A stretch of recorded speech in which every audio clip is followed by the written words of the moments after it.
The stars had never seemed so close. Captain Jake Morrison stood on the bridge of the Liberty, watching the endless black, dotted with distant suns. His ship was 3 weeks out from New Arizona, carrying supplies to the colony world. It was supposed to be a routine run, the kind he had done 100 times before. Then the sensors started screaming.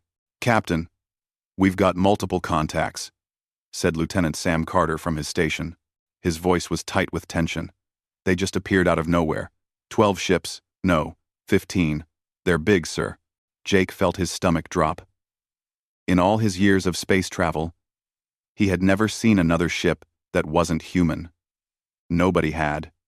Humanity was alone in the universe, or so they thought. He moved to the sensor display and stared at the readings. The ships were massive, far larger than anything humans had built. Their designs were strange, organic-looking, nothing like the angular construction of human vessels. "Are they broadcasting anything?" Jake asked. "Yes, sir, but it's gibberish, just noise across all frequencies. Could be interference, or maybe their engines," Carter replied. Jake's training kicked in. Unknown vessels, superior technology, approaching at speed. Every instinct told him this was a threat. He had read the old military manuals from Earth, the ones about what to do if humanity ever met hostile aliens. The advice was always the same. Assume the worst, and protect yourself. "Battle stations," Jake ordered. "Charge the railguns, and bring the reactor to full power." The crew moved with practiced efficiency. Alarms sounded through the corridors. Crew members ran to their positions. The Liberty might be a cargo hauler, but like all human ships, it was armed. The frontier of space was dangerous, and every vessel needed to defend itself against pirates and worse. The alien ships continued their approach. They were moving into what looked like a standard escort formation, surrounding the Liberty on all sides. To Jake, it looked like a trap closing. He had seen pirate tactics that looked exactly like this. They would box in a ship, prevent it from escaping, and then board it or destroy it. "Sir, they're still broadcasting that noise," Carter said. "Should I try to respond?" "With what?" "We don't know what they're saying. For all we know, they're demanding our surrender," Jake said. His hand hovered over the weapon's control. "How long until they're in firing range?" One. 2 minutes, sir." Jake made his decision. He would not let his crew be captured or killed without a fight. If these aliens wanted a battle, he would give them one. Maybe the Liberty could take a few of them down before the end. At least he could send a warning back to New Arizona and Earth. "Target the lead ship," he ordered. "Fire when ready." The Liberty's railguns spoke with silent fury. Magnetically accelerated projectiles shot through space at incredible speed. The weapons were simple compared to what might exist, but they were effective. Chunks of metal moving at a fraction of light speed carried devastating kinetic energy. The lead alien ship never saw it coming. The projectile punched through its hull like paper. Atmosphere vented into space. The ship began to tumble, clearly damaged. The other alien vessels seemed to hesitate, as if they were surprised. "Target the next one. Keep firing," Jake shouted. More railgun rounds flew. Another alien ship took damage, this one losing what looked like an engine section. Debris scattered into space. The alien formation broke apart, ships moving in different directions.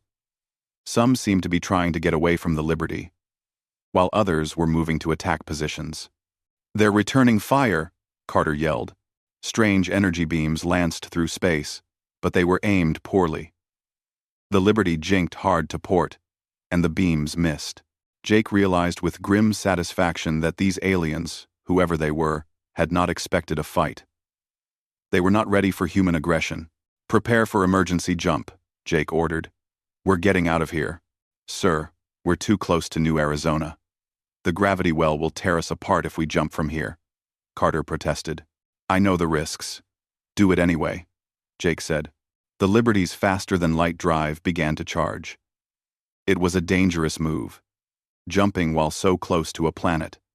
The gravitational forces could shred a ship into atoms. But Jake had no choice. If they stayed, they would eventually be overwhelmed by the superior alien numbers. The alien ships seemed to realize what the Liberty was attempting. They surged forward, trying to close the distance. More energy beams cut through space. One grazed the Liberty's hull, scorching the armor plating. Alarms shrieked as hull breaches were detected in the cargo sections. "Jump drive at 90%, Carter called out. 95%. "Ready to jump, sir." "Do it! Now!" Jake commanded. Reality twisted. The Liberty lurched into faster-than-light travel from an impossible position. The ship groaned and screamed as gravitational forces tried to tear it apart. Bulkheads buckled. The subunit and a stang. In the closing, systems overloaded. Crew members were thrown from their stations. Jake held onto his chair as the universe went mad around him. Then, suddenly, they were through. The Liberty dropped back into normal space, 3 light-years away. The ship was battered and damaged, but intact. They had survived. Jake looked at the sensor display. No alien ships in pursuit. They had escaped. "Get me a communications link to Earth Defense Command," Jake said. "Priority 1. We need to warn everyone. We've made first contact. And it's hostile." Meanwhile, in the debris field where the battle had occurred, Ambassador Krelix surveyed the damage to his diplomatic fleet. 2 ships severely damaged, dozens of his people injured, all because they had tried to make peaceful contact. The insectoid aliens' compound eyes reflected the scattered wreckage. "Did they respond to any of our messages?" he asked his communications officer. "No, Ambassador. They simply attacked without any attempt at communication. We broadcast on all standard frequencies, using all known peaceful greeting protocols. They ignored everything." Krelix felt a deep sense of foreboding. In 3,000 years of Galactic Council history, he had never encountered a species that attacked on sight without even attempting to communicate. These humans were different, more aggressive than anything he had seen. They were also surprisingly dangerous for such a young species. "Prepare a report for the Council," Krelix said quietly. "We have found a new spacefaring race, and they are hostile. We will need to approach this situation very carefully." The ambassador looked at the stars where the human ship had vanished. Somewhere out there was an entire species that had just fired the first shots in what might become a terrible war. A war that Krelix desperately wanted to prevent. If only he could find a way to make these humans listen. The Galactic Council chamber buzzed with worried voices. Representatives from 47 different species argued about what to do with the humans. Some wanted immediate military action, others counseled patience. Ambassador Krelix stood before them all, his antennae drooping with exhaustion. "We must try again," he insisted. "Perhaps we approached too aggressively. These humans may simply be frightened." Council Admiral Thexon, his aquatic form visible through his water-filled containment suit, made a gurgling sound of disagreement. "They destroyed 2 of our ships, without provocation. This is not fear. This is aggression." "Then we show them our strength," Counselor Shenra suggested, her feathers ruffling. "A blockade around their space. We force them to acknowledge us and negotiate." The vote was quick. 300 ships would be deployed to surround human territory. It was the largest fleet assembled in centuries. Surely, the Council reasoned, such a show of force would make the humans see reason. Commander Lisa Hayes watched the alien fleet arrive on the long-range sensors. She stood in Earth Defense Command, a massive facility buried deep beneath the Rocky Mountains. Around her, dozens of officers monitored screens, showing the alien ships taking up positions around human space. "They're surrounding us," said General Paul Grant, standing beside her. His weathered face was grim. "Every colony world, every station, even Earth itself. They're boxing us in." Lisa felt cold fury building in her chest. She had read the reports from Captain Morrison about the first encounter. Alien ships had surrounded him, and he barely escaped with his life. Now they were doing the same thing on a massive scale. This was an invasion, nothing less. "They haven't said anything?" she asked. "Just that same noise on all frequencies. Our linguists have been trying to decode it for weeks. It might be a language, or it might just be their engine signatures. We don't know," Grant replied. Lisa made her decision. "We don't negotiate with invaders. We fight. Get me. Admiral Kevin Brooks." Within hours, Earth's military leadership had formulated a plan. They could not match the aliens in open battle. The enemy had superior numbers and technology, but humans had something else: determination and cunning. They would wage a guerrilla war, striking fast and disappearing before the aliens could respond. Lieutenant Danny Price volunteered for the first mission. He was young, barely 25, with a wife and daughter back on Earth. But when Lisa asked for volunteers to fly suicide missions against the blockade, Danny was the first to raise his hand. "I'm not planning to die," he told Lisa with a cocky grin. "I'm planning to kill aliens and come home." His ship was a small fighter, modified for stealth. It carried enough missiles to damage a capital ship, if he could get close enough. Danny and 19 other pilots launched from a hidden base on the moon, their ships running dark and cold to avoid detection. They drifted through space like ghosts, using minimal power. The alien blockade was spread thin, trying to cover too much space with too few ships. Danny and his squadron found a gap near Mars and slipped through. Their target was an alien supply convoy, bringing fuel and ammunition to the blockade fleet. "All units, weapons free," Danny transmitted on the tightest possible beam. "Hit them hard and get out." The human fighters struck like vipers. Missiles screamed across space, slamming into the alien supply ships. Explosions bloomed in the darkness. The aliens scrambled to respond. But by the time their weapons came online, the human fighters were already gone, disappearing into the asteroid belt. Danny made it back to base with his fighter's hull scorched but intact. The mission was a success. 3 alien supply ships destroyed. No human losses. It was a small victory. But it proved that the aliens could be hurt. The attacks continued over the following weeks. Captain Megan Clark led raids on alien communication relays. Hit and run. Strikes damaged patrol groups. The humans were like mosquitoes, too small and fast to swat, but their bites drew blood. Admiral Thexan was frustrated. His massive fleet was being humiliated by tiny human ships that struck and vanished. He increased patrols and tightened the blockade. But it only spread his forces thinner. The humans seemed to know exactly where to hit and when. Then came the incident that changed everything. Danny Price was leading another raid, this time against an alien battlecruiser near Jupiter.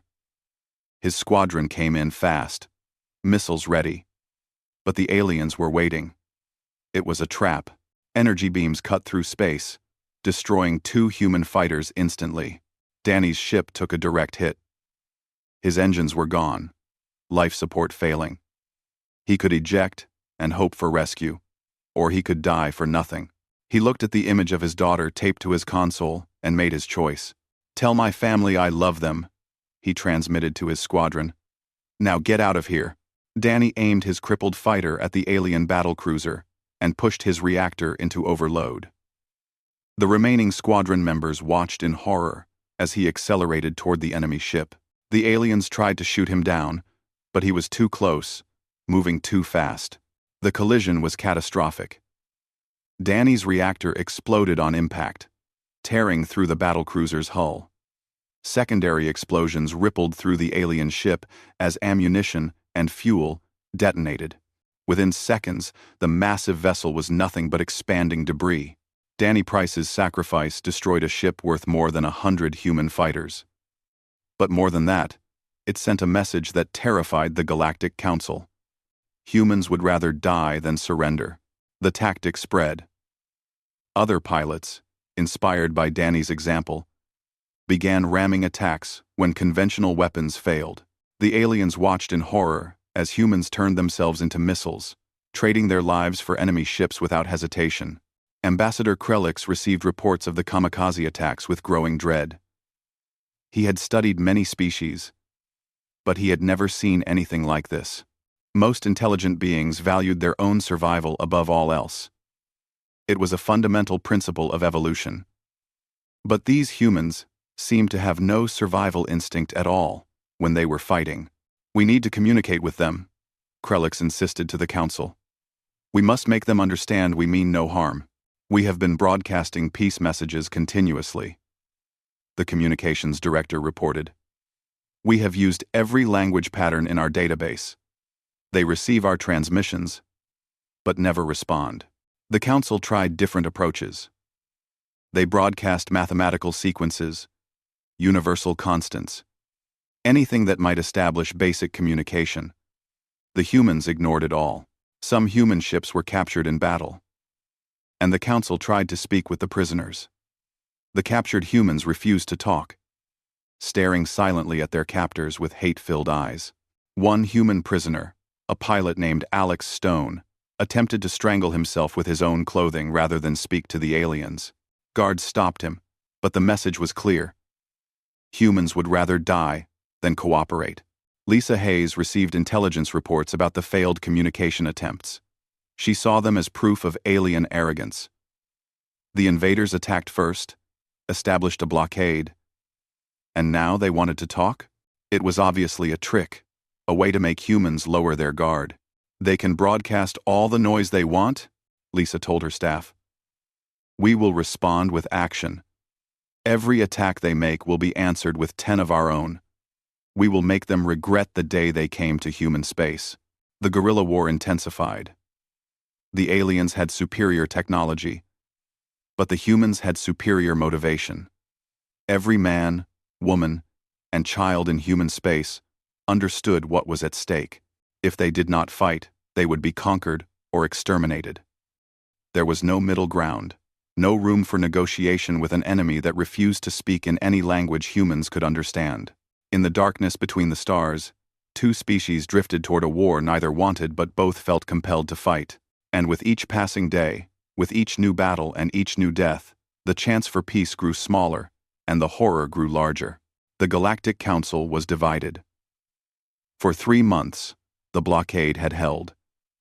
And for 3 months, humans had fought back with increasing ferocity. Ambassador Krelix had argued against further action, but he was losing the debate. Councillor Shenra stood before the assembly, her wings spread wide in a gesture of authority. "We cannot allow this to continue. The humans refuse all diplomatic contact. They attack our ships without mercy. We must respond with force to make them understand their position." "A limited strike," suggested another councillor. "Precision attacks on military targets only. We show them our power, and they will have no choice but to negotiate." Krelix's antennae twitched in distress. "This will only make them fight harder. These beings do not respond to threats the way we expect. Every analysis shows they become more dangerous when cornered." "Then what do you suggest?" Shenra demanded. "Should we simply withdraw and let them believe they can attack council ships with impunity?" The vote was close, but the decision was made. A strike force would attack human military installations on Earth and Mars. Civilian areas would be avoided. The goal was to demonstrate overwhelming power, to shock the humans into accepting reality. Commander Vixen of the reptilian Scarith would lead the attack. Vixen was a career military officer who had never lost a battle. He studied the human defenses carefully and planned his attack with precision. His ships would hit 3 major shipyards and 1 military academy. The strikes would be surgical, minimizing casualties while destroying military capability. The attack came at dawn on Earth. Energy beams lanced down from orbit, striking the Denver Military Academy with devastating accuracy. The building collapsed in seconds. Similar strikes hit shipyards in orbit around Earth and on Mars. Within 10 minutes, the attack was over. 5,000 human military personnel were dead, and humanity's ship construction capability was reduced by 40%. Colonel Jack Turner survived the attack by pure chance. He had been scheduled to give a lecture at the Denver Academy, but had been delayed by traffic. He arrived just in time to see the building collapse, killing 300 students and instructors. Among the dead was his daughter, a cadet in her final year. Jack stood in the rubble, dust covering his uniform, and felt something break inside him. These aliens had attacked without warning, without declaration of war, and now they had killed children. His daughter was 19 years old. She had wanted to be an engineer, to build the ships that would take humanity to the stars. Now she was dead, and the aliens would pay. He walked to the nearest functioning communication center and broadcast a message that would change everything. His face was covered in dust and blood from a cut on his forehead. His eyes burned with cold rage as he spoke. "This is Colonel Jack Turner to all human forces and civilian populations. The aliens have struck our home. They have killed our people, our children. They want us to surrender, to bow down and accept their rule. I say we give them our answer written in their own blood. For every human life they take, we will take 1,000 of theirs. No quarter, no mercy, no surrender. Earth will be avenged." The message spread across human space like wildfire. Civilians who had been afraid now became angry. Scientists who had been working on defensive projects redirected their efforts toward weapons. Every human colony mobilized for total war. Dr. Helen White and Dr. Simon Lee worked in a secret laboratory beneath Europa's ice. They had been studying captured alien technology for months, trying to understand how it worked. Now they had a breakthrough. "The shields operate on a rotating frequency," Helen explained to the military observers. "They cycle through different wavelengths to protect against various weapons. But during the transition between frequencies, there is a gap. It only lasts microseconds. But if we time our weapons correctly, we can hit them when they are vulnerable." "How do we time it?" asked the observer. Simon pulled up a display. "We use electromagnetic pulse weapons that cycle at the same rate as their shields. When the pulse and the shield frequency align, the shield fails. Even for just a fraction of a second, it is enough for our kinetic weapons to get through." The technology was rushed into production. Within weeks, human ships were being retrofitted with the new EMP-assisted railguns. Captain Ryan Foster was given command of the First Fleet to use the new weapons. His target was the alien forward operating base near Ganymede, one of Jupiter's moons. Ryan had lost his brother in the attack on Earth. Revenge was not just a motivator for him, it was a requirement. He studied the alien base carefully. It was heavily defended, with shields and weapons that outclassed anything humanity had.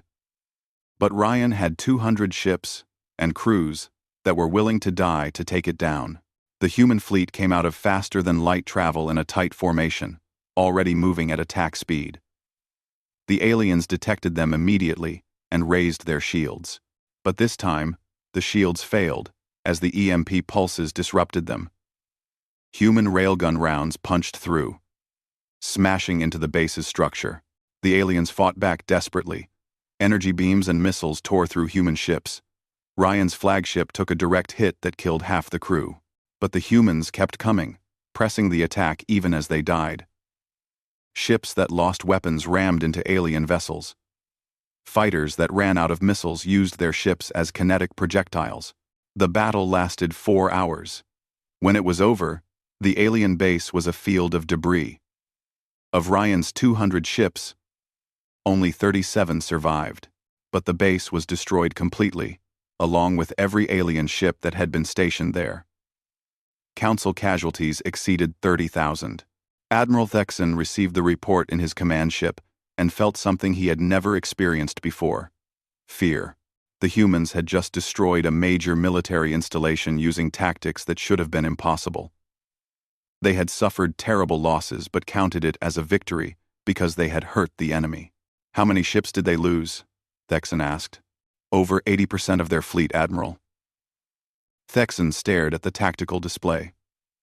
These humans were not rational by any standard the Council understood. They traded lives for objectives at a rate that made no sense. An 80% casualty rate would break any normal species, force them to retreat or surrender.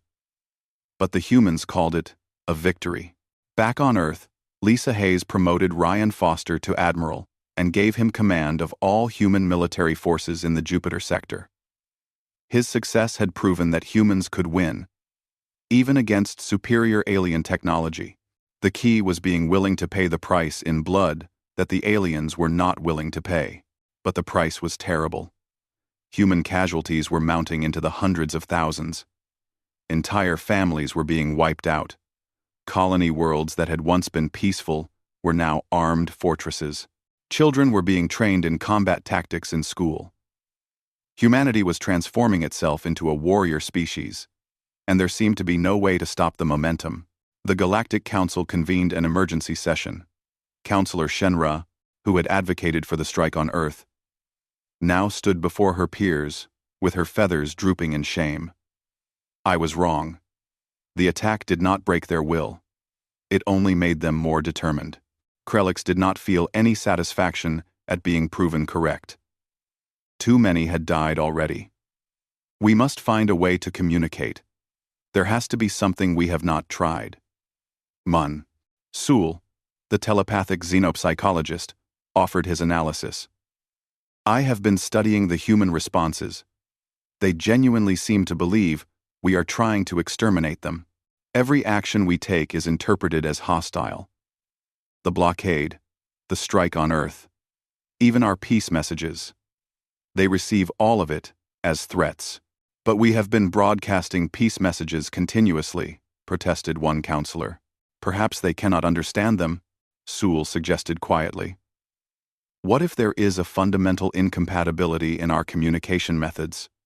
What if all our messages are reaching them as meaningless noise? The chamber fell silent. It was a possibility that no one had seriously considered. The council used standard protocols that had worked with dozens of species. But what if humans were different? What if they literally could not hear what the council was trying to say? If that is true, Krellix said slowly, then we have been fighting a war based on a misunderstanding. The humans attack us because they think we are attacking them, and we cannot tell them otherwise because they cannot hear us. The implication was staggering and horrible. Thousands were already dead in a war that might have been prevented with proper communication, and now both sides were committed to a path of escalation that could only end in catastrophe. The war had been raging for 6 months, and the galaxy was changing. The Galactic Council, which had maintained peace for 3,000 years, was now locked in a conflict that was draining resources from across known space. Admiral Thexan sat in his command chamber, reviewing casualty reports that grew longer each day. We have lost 47 ships this week alone, his aide reported. The humans are becoming more aggressive and more skilled. They are learning our tactics faster than we can adapt. Thexan knew the truth that many counselors refused to accept. Defeating humanity would require committing fleet elements from every corner of council space. Border patrols would have to be reduced. Trade routes would be left vulnerable. The economic cost would be measured in trillions of credits, and the casualties could reach millions. All to subdue one small species that refused to surrender. Intelligence Officer Creva brought disturbing news to the council chambers. The amphibious alien's skin color shifted to dark purple, a sign of extreme concern. We have intercepted human communications that suggest they are developing prohibited weapons. What kind of weapons? Demanded Counselor Shenra. Biological agents designed to target specific alien genetic markers. Self-replicating nanomachines that consume ship hulls. And most concerning, artificial singularity devices that could collapse stars. Creva displayed the intercepted data. The humans have a research division led by Colonel Nicole Graham. They are testing these weapons now. The council chamber erupted in shocked voices. These weapons had been banned for millennia. They were too dangerous, too indiscriminate. A biological weapon could wipe out an entire species. Nanomachines could spread uncontrollably.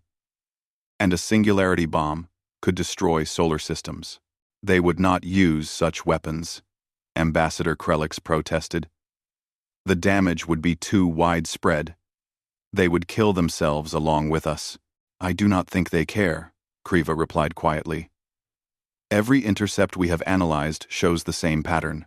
The humans are willing to destroy everything rather than accept what they perceive as conquest. They prefer extinction to surrender. The philosophical divide within the council became a chasm. Councillor Shenra led a faction demanding immediate action. We must destroy them before they become an existential threat. If they deploy these weapons, billions could die across the galaxy. We have no choice but to exterminate them completely. Krelix led the opposition. There must be another way. We have not tried everything. Perhaps if we withdraw our forces, show them we mean no harm, they will stop attacking. We tried that approach, Shenra countered. We offered peace, and they responded with violence. Every gesture we make is met with aggression. They are not interested in peace. They want only war. While the council debated, humans continued their campaign. Commander Chris Bennett had a reputation as one of the most ruthless officers in Earth's forces. He had lost his entire family in the initial blockade when a colony station was caught in crossfire. Now he lived only to hurt the aliens as much as possible. His target was Prax-Il, an agricultural world that supplied food for dozens of council species. The planet was lightly defended, considered safe because it had no military value. Chris saw it differently. If the council wanted to starve humanity with a blockade, then humanity would return the favor. His fleet of 30 ships arrived in the Prax-Il system and immediately launched thousands of small capsules toward the planet's surface. The capsules contained a virus, engineered by Dr. Helen White's team specifically to attack the plant life on Prax-Il. The virus would not harm the inhabitants directly, but it would destroy their crops. The Prax-Il defenders tried to intercept the capsules, but there were too many. Most of them reached the surface and released their payload. Within days, the virus had spread across the agricultural zones. Crops withered and died. The planet that fed millions faced catastrophic famine. The council rushed aid to Prax-Il, sending ships loaded with food and supplies. Chris was waiting. His fleet ambushed the relief convoy, destroying half the supply ships before retreating. The survivors reached Prax-Il, but it was not enough.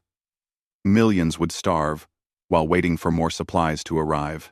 This is a war crime, Councillor Shenra declared when she heard about the attack. They deliberately targeted civilians. They are trying to cause mass starvation. They learned it from observing our blockade, Krelix replied bitterly. We tried to starve them into submission. Now they are using the same tactic against us. Captain Amy Rogers led another type of mission entirely. Her specialty was capturing enemy assets. She had successfully taken 3 council supply depots and 2 communication stations. Now she set her sights on a diplomatic vessel traveling through neutral space. The ship carried important council dignitaries traveling to a peace conference with another species. Amy's ships surrounded the diplomatic vessel and forced it to surrender. The council expected demands, perhaps a prisoner exchange or terms for negotiation. Instead, Amy simply took the dignitaries prisoner and said nothing. Days passed. Then, weeks. The council sent messages demanding the return of the diplomats. Amy never responded. She was not interested in negotiation or leverage. She had removed important council assets from the board, and that was enough. The cold pragmatism of it shook even hardened council military leaders. On Earth, General Paul Grant oversaw humanity's ultimate weapon project. It was called the Exodus Fleet, though the name was deliberately misleading. The fleet consisted of 500 ships, each controlled by advanced artificial intelligence. The ships had no crews, no human pilots. They were machines with one program: seek out council worlds and destroy them. The AI had been designed by Earth's best programmers working around the clock for months. Each ship carried enough weapons to devastate a planet. The fleet would split up, targeting different council worlds simultaneously.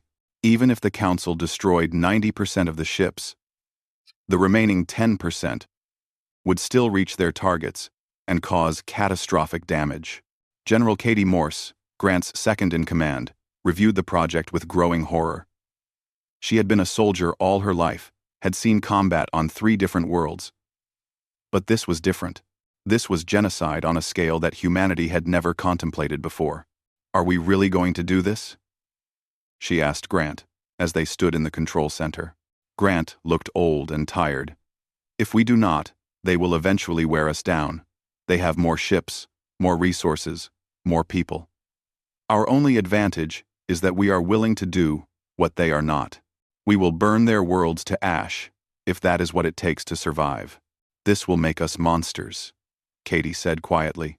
"Better to be living monsters than dead heroes," Grant replied. "The fleet launches in 30 days. That gives the Council 1 month to withdraw from our space and leave us alone. If they do not, we start destroying their worlds one by one until they do." The Council received intelligence about the Exodus fleet with absolute dread. Sewell, the telepathic xenopsychologist, confirmed what the data suggested. "They mean to do it. The humans will actually launch this fleet. They will commit complete genocide against us if we do not withdraw." "Then we withdraw," Krellick said immediately. "We pull back our forces and leave them alone." "And if they attack us anyway?" Shenra demanded. "If this is just the first step in human expansion, we will have shown weakness and gained nothing." The debate raged for days. Some counselors wanted to launch a preemptive strike against Earth, destroying the planet before the Exodus fleet could launch. Others argued for complete withdrawal from human space. Still, others suggested finding a way to communicate, though no one knew how. Time was running out. The countdown to the Exodus fleet launch continued. 25 days. 20 days. 15 days. Both sides prepared for what might be the final battle of the war. One that could end with the extermination of either humanity or the Galactic Council, or both. In the darkness of space, weapons were readied. Ships moved into position. Soldiers on both sides said goodbye to their families, knowing they might not see them again. And still, despite all the death and destruction, despite the hundreds of thousands who had already died, no one had found a way to make the two sides understand each other. The tragedy was not that they were fighting. The tragedy was that they were fighting for no reason at all, and neither side knew it. Ambassador Krellick had reached the end of his patience with bureaucracy. The Exodus fleet would launch in 7 days. 7 days until humanity unleashed weapons that would kill billions of innocent Council citizens. 7 days to prevent a catastrophe that would stain the galaxy for generations. The Council was still debating. Some wanted to strike Earth first. Others wanted to withdraw and hope the humans would not pursue. Krellick knew both approaches would fail. A strike would only ensure humanity launched the fleet immediately. Withdrawal would accomplish nothing if the two species still could not communicate. He made a decision that would either save billions or cost him his life. Probably both. Krellick commandeered a small shuttle from the Council flagship without authorization. He programmed it for Earth and set the engines to maximum speed. As he flew toward human space, he broadcast continuously on every frequency he could access, repeating the same message over and over. "I come in peace. I am unarmed. I wish to talk." Human defense sensors detected the shuttle when it crossed into Earth's orbital space. Commander Lisa Hayes watched on the tactical display as the small alien craft approached. It was broadcasting something, but as usual, it was just noise to human ears. "It's alone and unarmed," reported the sensor operator. "Should we try to capture it?" Lisa thought about the order. They had tried to capture alien ships before. The crews usually self-destructed rather than be taken alive. But a single, unarmed shuttle might be different. Maybe this was a reconnaissance probe, or a trick of some kind. "Destroy it," she ordered. "We cannot take chances this close to Earth." The missiles launched. Krellick saw them coming and knew he could not escape. He had time for one final transmission before the end. "Please. I only want to talk. I am not your enemy." The missiles hit. The shuttle's shields failed immediately. The craft tumbled through the atmosphere, burning and breaking apart. Krelix strapped himself into the emergency escape pod and ejected. The pod had minimal guidance, but it kept him alive as he fell toward Earth's surface. He crashed in the Australian outback, hundreds of miles from the nearest city. The impact knocked him unconscious. When he woke, his body ached, and his shuttle was scattered across miles of desert. He crawled out of the pod and looked around at the alien landscape. Red dirt stretched in every direction under a harsh sun. Krelix had no supplies, no communication equipment, nothing but his determination to somehow make contact with humans. He began walking, choosing a direction at random, hoping to find someone before he died of exposure. Tom Blake was checking fence lines on his ranch when he saw something strange in the distance. It looked like a figure stumbling across the desert, but the shape was all wrong. Tom grabbed his rifle from the truck and approached cautiously. As he got closer, he realized he was looking at an alien. The creature was insectoid, about his height, with compound eyes and antennae. It was clearly exhausted, moving slowly through the heat. When it saw Tom, it stopped and raised its appendages in what might have been a gesture of surrender. Tom kept his rifle pointed at the alien but did not fire. "What the hell are you?" he said aloud, not expecting an answer. Krelix heard the human make sounds. It was language, he was certain, but not in any format his translator could process. The translator had been damaged in the crash anyway. He needed another way to communicate. He knelt down and began drawing in the sand.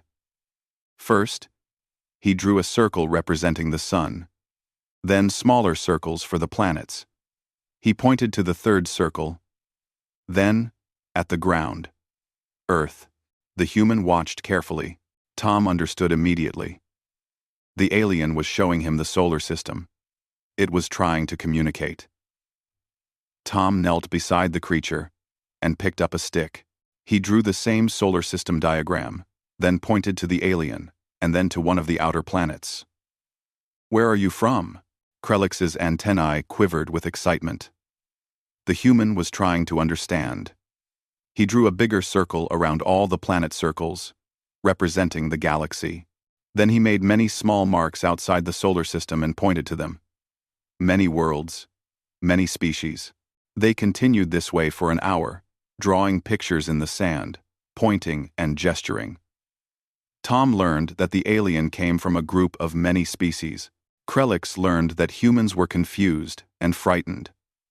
And then, Krelix drew something that changed everything. He drew two symbols side by side. One was a wave pattern, oscillating regularly. The other was a completely different wave pattern. He pointed to the first one, then at himself. Counsel, communication. Then he pointed to the second pattern and at Tom. Human communication. Tom stared at the drawings. The alien was showing him two different types of waves. Radio waves? Sound waves? Were they operating on different frequencies? He thought about all the noise that alien ships had been broadcasting. What if it was not noise at all? What if it was their language, but in a format humans simply could not process? "Oh God," Tom whispered. "You've been trying to talk to us this whole time, haven't you?" Krelix saw understanding dawn in the human's eyes. He bobbed his head up and down, imitating a human nod that he had seen in intercepted videos. "Yes. Yes. We have been trying to talk since the very beginning." Tom grabbed the alien gently by the arm. "Come with me. We need to get you to people who can help." He drove the alien to the nearest town and straight to the police station. Within hours, military personnel arrived and took Krelix into custody. But Tom insisted on coming along, explaining what he had learned. The alien was not an enemy. The alien had been trying to communicate. Commander Lisa Hayes arrived at the facility where Krelix was being held. She brought linguists, communication experts, and scientists, including Dr. Samuel Wright and Dr. Karen Mills. Tom Blake was there too, refusing to leave until someone listened to him. "Show them what you showed me," Tom said to Krelix. Krelix drew the wave patterns again. Dr. Wright looked at them and felt his blood run cold. "We use amplitude modulation for our basic communications, but if their species evolved with different sensory organs, they might use frequency modulation or phase modulation. Our equipment would receive their signals, but could not decode them. It would sound like random noise." Dr. Mills nodded slowly. "And from their perspective, our signals would be equally meaningless. We have been trying to talk to each other for months, but neither side could understand the other." Lisa felt the room spin. "You are saying this whole war is because we cannot hear each other properly?" "Not just hear," Dr. Wright said. "Understand. They have been broadcasting peace messages, probably since first contact. But we received them as noise and ignored them. And when we tried to communicate, they heard nothing but static." The implications crashed down on everyone in the room. Captain Jake Morrison had opened fire on a diplomatic fleet because he thought they were hostile, when in reality, they were trying to say hello. The Council had blockaded human space thinking humans were refusing to negotiate, when humans literally could not hear the negotiations being offered. The attack on Earth, the Exodus fleet, all the deaths, all the suffering, all of it was preventable. Lisa sat down heavily. "How many have died? How many on both sides?" "Human casualties are approaching 200,000, someone reported quietly. "Council casualties are estimated at over 500,000. 700,000 dead because of a technical incompatibility." Lisa felt sick. Working together, the humans and Krelix established basic communication within hours. Once they understood the problem, fixing it was relatively simple. They created a translation device that converted Council frequency modulation into human amplitude modulation, and vice versa. The first real communication between the species was Lisa Hayes speaking to Ambassador Krelix through the translator. "We did not know. We thought you were invading us." "We did not know either," Krelix replied, his voice sounding strange through the device.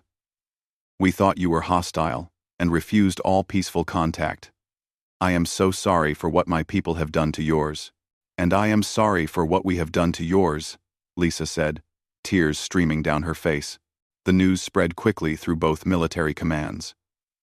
General Paul Grant stared at the Exodus fleet countdown, showing 3 days remaining, and felt his hands shaking.